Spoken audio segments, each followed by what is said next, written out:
So I will tell attorneys, these are not lie detector tests. They're effort measures. They're validity measures. They let us know a snapshot in that person's day. TBI cases can feel like navigating uncharted territory. Your client's injury is real, but proving it, that's where the real challenge begins. If you've ever felt like you're missing crucial pieces of the puzzle, you're in the right place. Welcome to Winning the TBI Case, where Tom Crosley shares the insights he's gained from over 60 injury trials. Not just the victories, but the lessons learned along the way that make all the difference. This is practical wisdom from someone who's been in your shoes and found a path forward. Winning the TBI Case. Strategy, science, and storytelling. In this conversation, Dr. Mercado breaks down the science behind cognitive testing. So my next subject I wanted to talk to you about is to help us demystify the process of a neuropsychological evaluation. Probably unlike many of our listeners, I've actually done neuropsychological testing. I did it some years ago because I wanted to understand it better. Because I figured the better I understood it, the better of an advocate I could be for my clients in court cases. But for those of us that haven't gone through the process, can you teach us what's important for us to know about how the evaluation process works? First part of a neuropsychological evaluation should consist of a comprehensive clinical interview where the client will meet face-to-face, and it'll be about an hour to an hour and a half long process where we gather subjective information. Now, the assessment itself is the really fun part. And so this is where we begin by selecting a battery that is very comprehensive. We select tests that will tap into every part of the brain function. And that's typically what I tell clients. Every test you take today is going to tap into how a different portion of your brain is working. Some tests will have more activity in different lobes of your brain than others. But, we're going to be evaluating your memory, your attention, your concentration abilities. So to demystify these tests, one of them is typically an IQ test that involves things like verbal comprehension abilities, working memory, processing speed. Then we have memory measures, and these are all standardized tests that are scientifically based, and we purchase them from Pearson, from Riverside. There's a variety of different publishers that you have to be a licensed psychologist to publish these tests from. And then there's a whole realm of psychological testing that we do in addition to the cognitive testing. So it's a full day. It's anywhere from 4 to 6 hours, again, with breaks. But when you send a client for neuropsychological testing, it is an entire day that they will be in clinic with the neuropsychologist taking a battery of tests.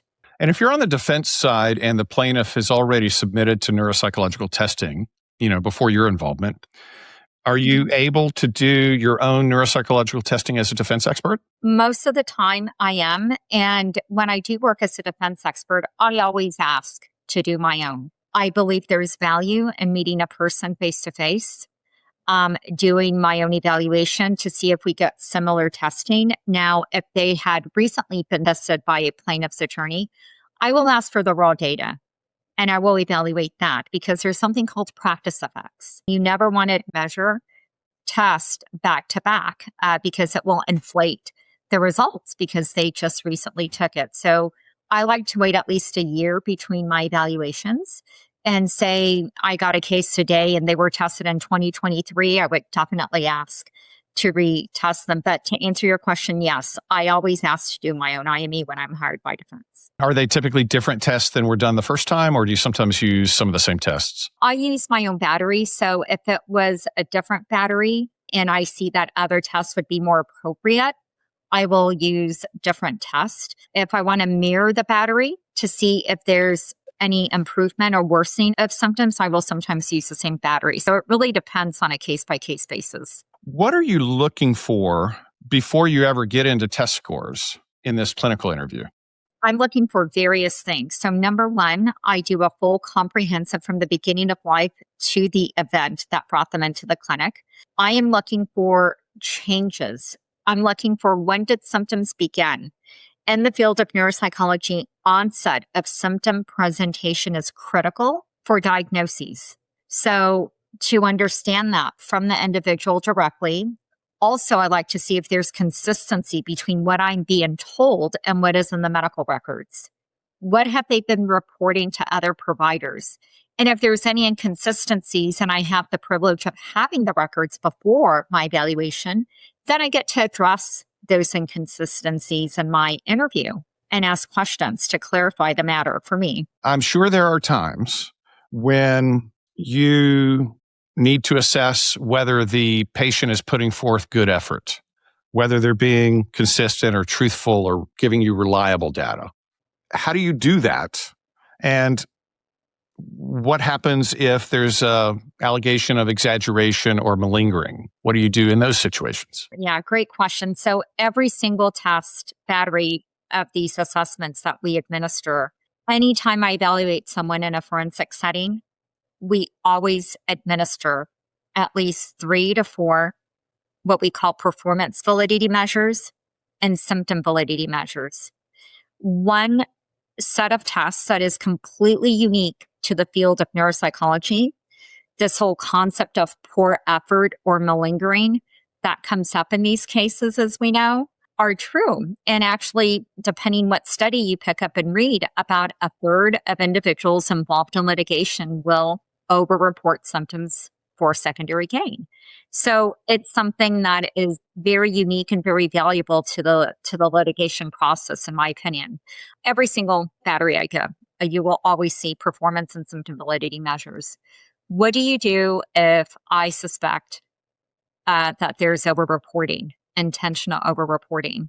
There's something I always do.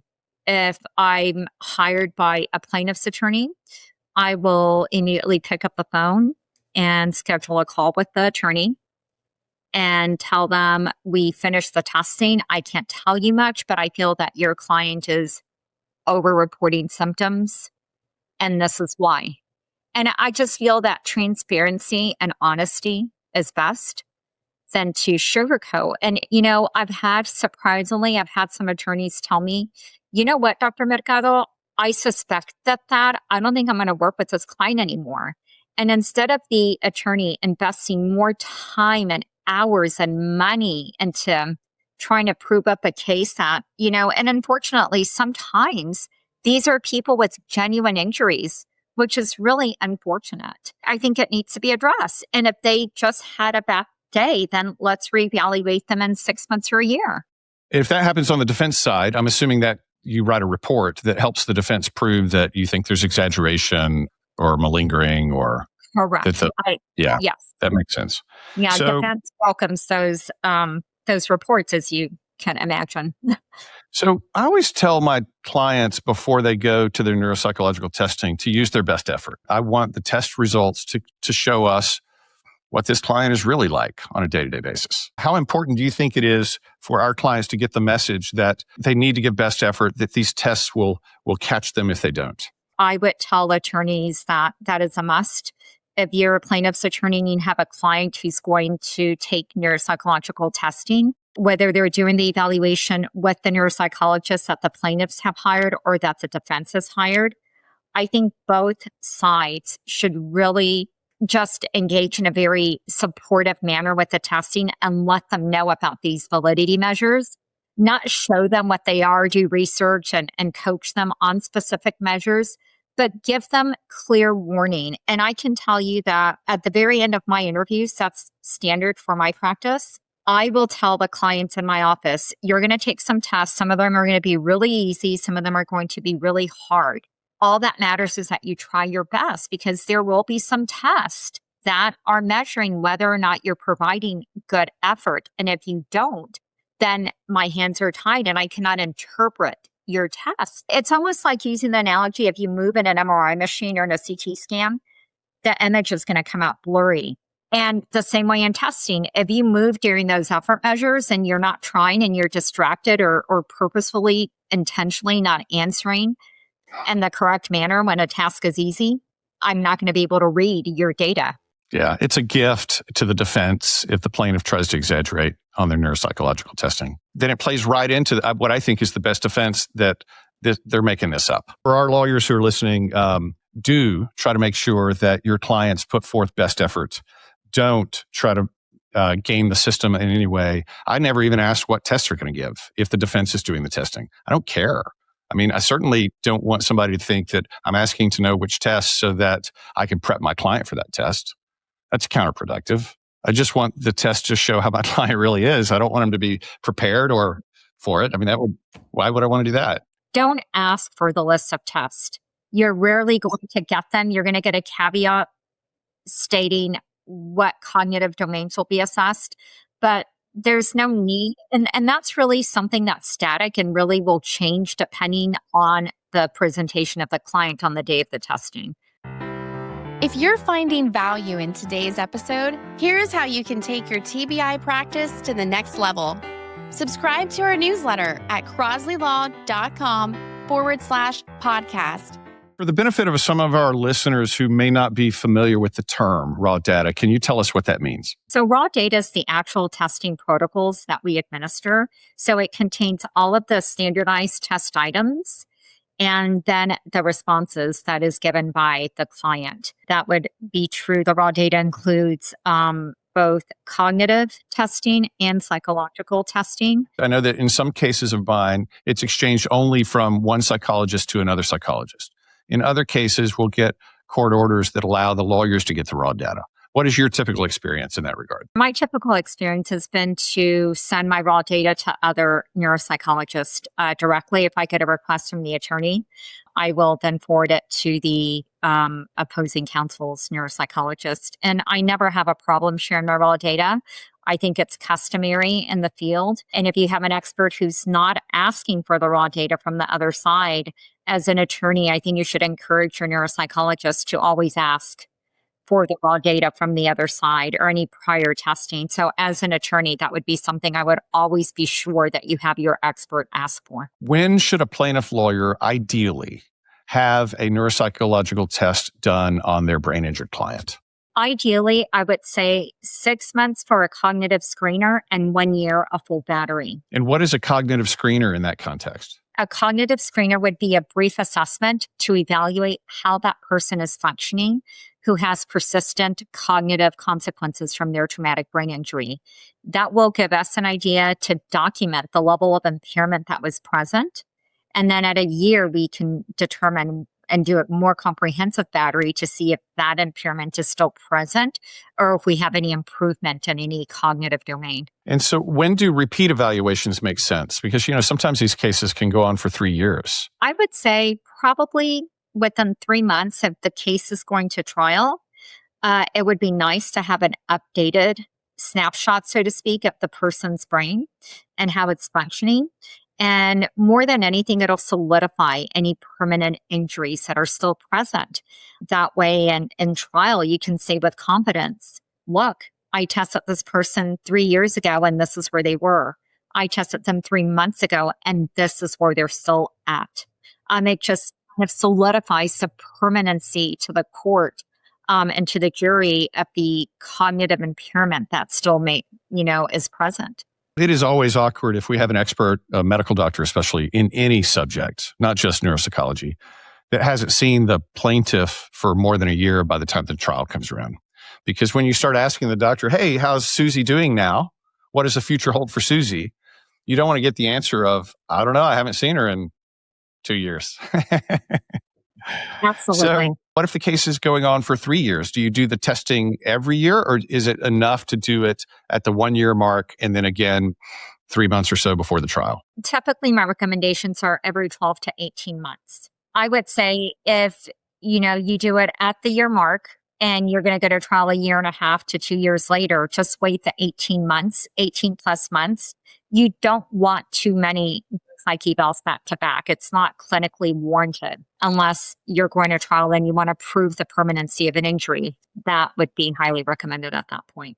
From a neuropsychological standpoint, what strengthens or weakens the neuropsych part of the case? Number one is, I would say, consistent records and treatment records, ensuring that your client is receiving the treatment needed for the symptoms that are being presented. That may include cognitive rehab. That may include seeing a neurologist for post-concussive symptoms that may be present. That might include being in therapy for the psychological impacts. So I think consistency with treatment, having a good paper trail, documentation of the symptoms is key for a plaintiff. Let me flip it and ask the same question on the defense side. So, what does a well-supported defense case look like to you as a neuropsychologist? When I get records that are missing key information or detail, when I see key inconsistencies in the acute medical records where the individual may have had a Glasgow coma scale of 15, neurologically intact at the scene, but then 3 months later, there's all these records that begin to appear with brain injury symptoms. And as we know, that's not the normal trajectory for brain injury. So be wary whether you're plaintiff attorney or defense attorney. If your client claims TBI, but then doesn't become symptomatic until 6 months later after they hire you, that's kind of a red flag. And defense attorneys definitely jump on that. Are there any other red flags that you haven't told us about that would concern you, regardless of which side you're on in the case? My biggest pet peeve is just people trying their best. I, as a neuropsychologist, know what brain injury looks like. And when individuals walk into my office or into an attorney's office over reporting symptoms that are above and beyond what would be expected for their level of injury, I think that's a red flag for all of us in the industry. When you're testifying in a legal case at trial in front of a jury, what do you view as your role for the jury? My role for the jury would be to educate the jury on, number one, the type of brain injury that the individual had, and number two, the cognitive and psychological injuries that that person may have sustained and how that's impact their functioning and their day-to-day activities. Do you typically delve into the actual tests that were given that showed deficits, or how do you explain it? I feel my experience has been that if I delve into the test scores, I truly lose the jury and I lose people's attention. I feel that talking about more big picture concepts is most effective. And so when I'm working with attorneys, I always ask when they present me if they could kind of focus on those strengths and weaknesses in the cognitive profile and the psychological profiles of the individuals. I have seen juries fall asleep and be very bored when an attorney will start asking me questions about, well, the FBS scale on the MMPI was elevated at a 97, and the jury is like, it's Greek. I like to engage the jury as my audience and speak to them at a level that they understand our field. When you work with really strong lawyers, what do you see them doing differently when it comes to the trial of the case and your role in the case? Whether it's plaintiff or defense, I feel that, number one, you can tell, I can tell, and I feel that the courtroom can tell your knowledge base as an attorney of the subject that you're trying to question your expert about. Yes, attorneys have their own level of expertise, and I mean, y'all are attorneys, but I feel that when you're presenting an expert in a field such as neuropsychology, you should have knowledge, basic knowledge, background about what a traumatic brain injury looks like and what are some of the expected consequences. Be familiar with the literature in that field. I think as an attorney, that could be your biggest strength, is gaining further education in the realm that you're questioning your expert about. Know their field enough that they know you understand what you're asking about when you're asking us questions. You're singing my tune now, because I think the best cross-examination strategy for an expert, especially a brain injury expert, say it's a defense expert, is for me to find peer-reviewed, well-accepted literature that proves the point I'm trying to make and disputes the point the defense is trying to make. And in most states, not all, but most, we're allowed to use that literature if it is considered reliable authority to cross-examine an expert. And so if I can't get that witness to agree that I'm right and they're wrong, I can at least force feed them the articles that show I'm right and they're wrong and make them read them to the jury. Have you seen that done either with you or against you in cases sometimes? Both. And I think it's highly effective because you are basically forcing your expert to, one, be genuine and admit to the literature that exists in the fields of traumatic brain injury. I think that's an excellent strategy that's used because it's something that you cannot It's what's been peer reviewed and scientifically proven. So, what are some of the most effective cross-examination strategies you've seen of neuropsychologists? I think pulling up prior medical records, prior history. They love to show surveillance videos. When you're on the defense side, what have been the most effective cross-examine techniques you've seen coming from the plaintiff attorney? I think, like you said, I think peer-reviewed articles are a really big thing, and knowledgeable attorneys doesn't happen often enough, I feel like. I feel that when I work as a defense, I think that, more plaintiff attorneys need to become savvier and better educated in the realm of traumatic brain injury and take time to research and read the literature in the field. There are some that would criticize the field of neuropsychology as too much of a soft science and too subjective. Where do you stand on that issue? I can definitely understand that when it comes to psychology in isolation, but the field of neuropsychology is truly grounded in scientific research for decades. It's a very well-respected field. Neuropsychology is highly integrated into multidisciplinary teams and clinical settings and hospitals and rehab facilities. And I would say that the subjective nature of neuropsychology is much less than in psychology by itself, because in neuropsychology, we have objective data, which is the result of these standardized measures that are actually providing invaluable information in these cases. I've had plenty of cases that I've tried where the plaintiff neuropsychologist and the defense neuropsychologist are looking at the same data. Maybe it was the first testing done by the plaintiff, and then maybe the defense did their own testing. Yet one expert says black and the other says white from the same information. So what do we do with that? That's where we agree to disagree. And I think we not only see that in litigation, but we see that in a clinical setting as well, which is why we have multidisciplinary teams all talking about the same case, and they can all have different perspectives on it. Much like in the litigation setting, I feel that we really have to work hard at remaining unbiased too. That's our ethical principle. And if you have 10 neuropsychologists and the one hired by the defense or the one hired by the defendant is the outlier, that's the problem. So it seems that I'm typically getting those defense neuropsychologists who do 95 or more % of their work for the defense. And they'll usually take outlier type positions, such as a person who has a concussion will 100% of the time be well within 3 months. And if they're still having symptoms, it's not related to the concussion. It must be psychological. Something like that.